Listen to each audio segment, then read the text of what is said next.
بعد فأعوذ بالله من الشيطان الرجيم بسم الله الرحمن الرحيم قال الله تبارك وتعالى في كلامه المجيد والفرقان الحميد يا أيها الذين آمنوا كتب عليكم الصيام كما كتب على الذين من قبلكم لعلكم تتقون صدق الله العلي العظيم درود شريف پڑھو اللهم صل على سيدنا وسندنا وحبيبنا ومولانا محمد النبي الأمي وعلى آله وبارك وسلم عليه بعدد كل معلوم لك دائما أبدا اللہ تبارک و تعالی इन क़ुरान पाक जी आयत जे अंदरि ईमान वारनि सां मुख़ातब थींदे तक़वा जो सबक़ सेखारियो आहे त तव्हांखे दुनिया जी ज़िंदगीअ में परहेज़गार थियणो आहे, तक़वा हासिल करणी आहे। उहा तक़वा कीअं हासिल थींदी, उन जा खोड़ सारा अमाल क़ुरान पाक में अल्लाह तबारक व ताला जॻह जॻह ते बयानु फ़रमाया आहिनि।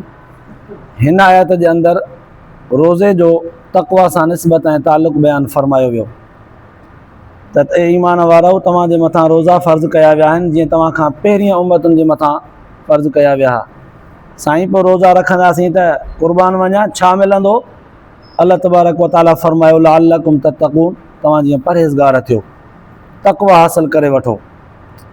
जंहिं मां सम्झ में अचे थो त रोज़े रखण सां इंसान खे तक़वा हासिल थींदी आहे। तक़वा इहा तक़वा हिकिड़ो नंढड़ो लफ़्ज़ आहे पर वॾी मानादार आहे। जीअं माण्हू खाइण पीअण खां रुकिजी थो वञे, अहिड़ीअ ई तरह सां अखि जे ग़लति इस्तेमाल खां बि रुकिजी वञे, अहिड़ीअ ई तरह सां कन जे ग़लति इस्तेमाल खां रुकिजी वञे, अहिड़ीअ ई तरह सां हथ ऐं पेर जे ग़लति इस्तेमाल खां रुकिजी वञे, अहिड़ीअ ई तरह सां ज़हन ऐं सोच जे ग़लति फ़िक्र खां सोचण खां रुकिजी वञे। जॾहिं इन्हनि समूरनि ख़राफ़ात वारनि हरकतुनि खां बंदो रुकिजी वियो त इंसान खे हिकु अहिड़ो मक़ाम, हिकु अहिड़ी फ़रासत, हिकिड़ी अहिड़ी समझदारी हासिल थींदी आहे। जॾहिं हर बुराईअ खां बची वियो, हर नेकीअ जे तरफ़ अॻिते अॻिते निकिरी पियो त इंसान खे हिकिड़ो अहिड़ो मक़ाम हासिल थींदो आहे जंहिं मक़ाम जो नालो तक़वा आहे। इहा तक़वा मामूली शइ न आहे, जिन हासिल कई उन्हनि जो मक़ाम दुनिया जे माण्हुनि ॾिठो। रिवायत जे अंदरि ईंदो आहे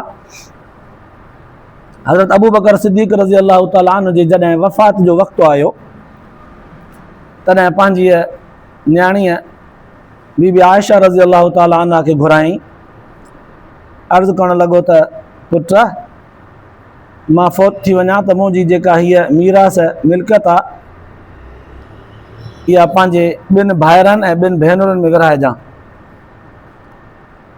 अम्मा आयशा हैरान थी करे चवणु लॻी त बाबा साईं, ॿ भाइर ऐं हिकिड़ी भेण आया न, ॿ भेनरूं किथे आहियूं?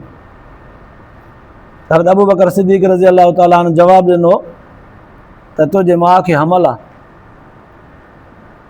मूंखे अल्लाह तबारक व ताला इहा ॻाल्हि दिली तौर ते इल्क़ा कई आहे, मां सम्झां थो त न्याणी ॼमंदी, उनजो बि तुंहिंजे मीरास में हिसो आहे।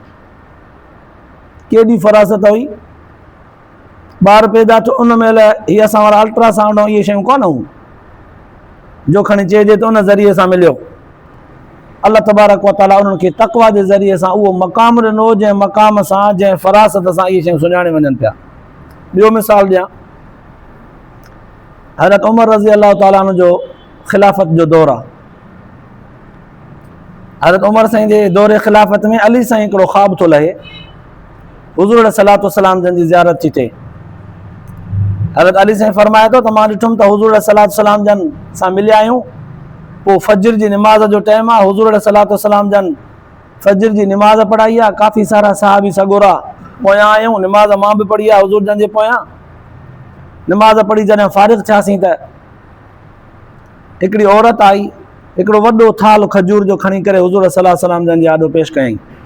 पोइ हुज़ूर साईं सल्लल्लाहु अलैहि वसल्लम जन उतां खाधो, सहाबा किराम बि खाधा। मूंखे 2 दाणा खजूर जा हुज़ूर सल्लल्लाहु अलैहि वसल्लम जन खणी करे ॾिना। हज़रत अली साईं फ़रमाए थो त मां उहे 2 दाणा जॾहिं खाधा त मूंखे ॾाढो सुरूर आयो, मज़ो लुत्फ़ आयो, ॾाढी लज़त आई, मुंहिंजी अखि खुली वई। मुंहिंजी दिली तमन्ना हुई त हुज़ूर जन खे चवां त साईं अञा मूंखे ॿियो बि इनायत फरमायो, खजूर कुझु ॿियो बि ॾियो, त मुंहिंजी अखि खुली वई। चलो सुबुह थियो, मां मस्जिद जे तरफ़ हलियो वियुमि। हज़रत उमर रज़ी अल्लाह ताला अन्हु जे दौर ख़िलाफ़त आहे। उमर साईं पाण फजर जी निमाज़ पढ़ाई। ॾिठुमि त उमर साईं फजर जे निमाज़ में उहे ई 2 सूरतूं पढ़ियूं जेके हुज़ूर साईं जन राति मूंखे ख़्वाब में ॾिसण में आयो, जेके हुज़ूर जन जे पोयां निमाज़ में पढ़ियमि। हुज़ूर जन जेके तिलावत कयूं 2 सूरतूं, उमर साईं जन बि निमाज़ में उहे ई 2 सूरतूं तिलावत कयूं। अजब लॻो। हलो फ़र्ज़ निमाज़ खां पोइ फ़ारिग़ थियासीं, वेठासीं त वाक़ई हिकिड़ो थाल खजूर जो पेश कयो वियो। हिकिड़ी औरत खणी आई अमीरुल मोमिनीन जी तरफ़ खां, खजूर जो थाल रखियो वियो। उन मां सभिनी साहबनि सगोरनि हिकिड़ो हिकिड़ो 2 कणा खयां। हज़रत उमर साईं मूंखे उईअं ई 2 दाणा खजूर जा खणी करे मूंखे ॾिना। मां खाधमि। ॾाढो मूंखे लुत्फ़ ऐं लज़त मज़ो आयो, उहो ई जेको राति ख़्वाब में खजूर सां मिलियो। मां हुज़ूर अलैहिस्सलातु वस्सलाम जन खां जीअं ख़्वाब में तमन्ना पियो कयां त 3 बि घुरां, पर मुंहिंजी जाग थी वई। इते मूंखे साॻी लज़त जो मिली त हज़रत उमर साईं खां मां तमन्ना कई त साईं हिकिड़ो अञा कुझु मूंखे ॾियो। त हज़रत उमर साईं फ़ौरन जवाब में चयो त राति ख़्वाब में हुज़ूर जन जेकॾहिं तोखे ॾियनि हा त मां बि ॾियां। छा राति जो ख़्वाब, छा उमर साईं जन जी फ़रासत। इहो इल्मु ग़ैब जो कोन्हे, इहा हिकिड़ी फ़रासत आहे जेका फ़रासत तक़वा जे बुनियाद ते मिलंदी आहे। ऐं तक़वा दुनिया जे हर बुराईअ जे बचण सां हासिलु थींदी आहे।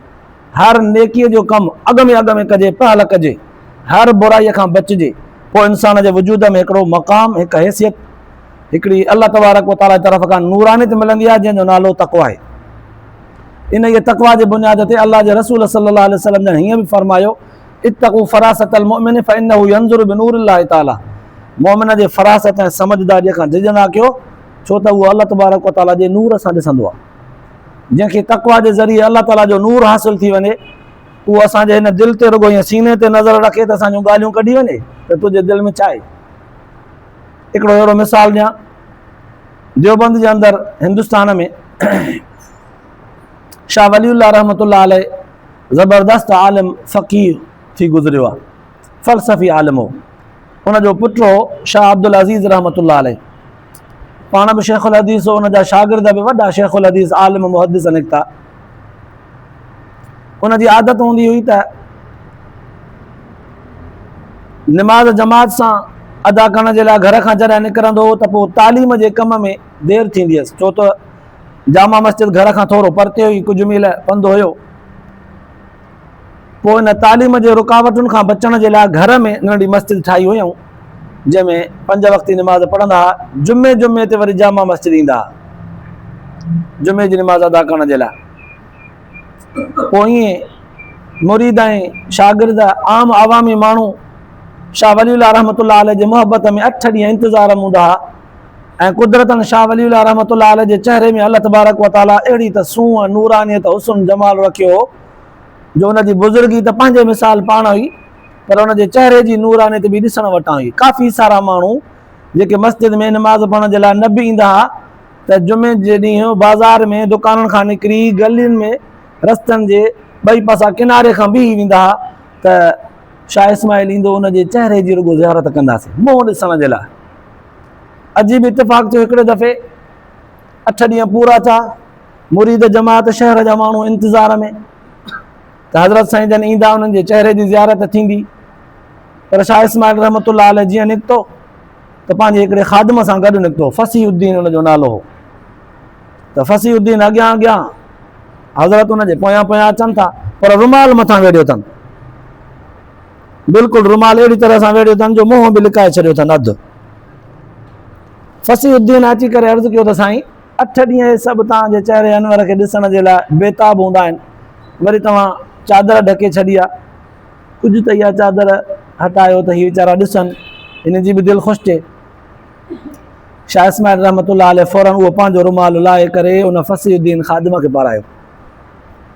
ख़ादिम जॾहिं पातो, हीअं माण्हुनि ॾे जो हीअं ॾिठो त माण्हुनि ॾे हीअं ॾिसी करे पाण बर्दाश्त न करे सघियो, बेहोश थी किरी पियो। तिरियूं मेटियूं, पेर मेटियूं, मिंट ॾेढ ॿिनि में वरी होश आयो। पुछा कयूंसि फसीउद्दीन छा थियो? चई हज़रत साईं जन जॾहिं मुंहिंजे मथां चादर विधी, इहा बुज़ुर्गीअ नूरानियत वारी चादर, त अल्लाह ताला कशफ वारो पर्दो हटाए करे बाज़ार में जेके माण्हू हुआ उहे मूंखे ॾेखारिया। थोरा माण्हू मूंखे नज़र आया, अक्सर ॿिलियूं, कुता, भोला, बांदर नज़र आया। मां हैरान थी वियुसि, बर्दाश्त न करे सघियुसि, तॾहिं किरी पियुमि। पोइ हज़रत शाह इस्माइल रहमतुल्लाह अलैह वज़ाहत कई हिन ॻाल्हि जी, त अदा गुनाह करे करे करे करे माण्हुनि पंहिंजी इंसानियत विञाए छॾी आहे।